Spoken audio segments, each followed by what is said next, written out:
I'd like to start with a little exercise. Take a few moments to look closely at the picture that comes up on your screen.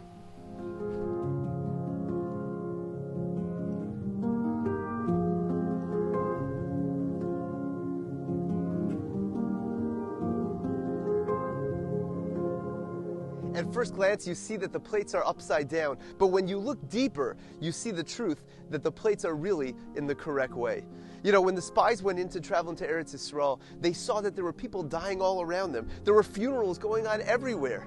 And they thought that it must be because this land is plagued. There's terrible things going on over here. And that's what they reported back to the Jewish people. However, Rashi tells us that the truth was that Hashem did this as a chesed to Klal Yisrael in order to keep the people of the land busy so that they don't bother the spies, so that they don't notice them, and that the spies could properly look through Eretz Yisrael and see what's really going on. The spies made a big mistake.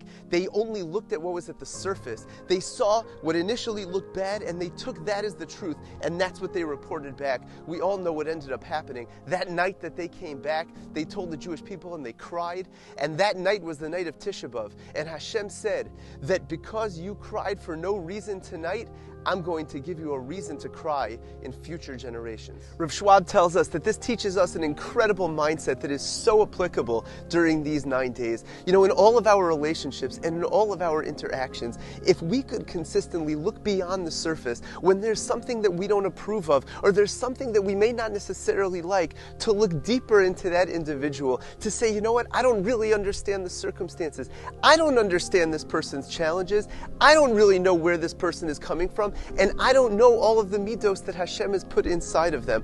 I don't understand. While one person may be more prone towards anger, another person may not. If we see a person getting angry, we have to assume we have no idea what his challenges are. It could be he has really worked on this trait so much that now this is what he's displaying, and he's getting tremendous, tremendous reward in Shemayim for all of his accomplishments. We have no idea where everybody is holding. And additionally, every single person is endowed with tremendous talents and incredible gifts from Hashem.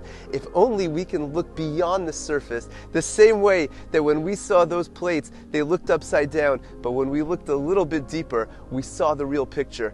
If we could do the same in all of our relationships, Be'ezras Hashem, we could bring the Geula, B'mehera, B'yameinu.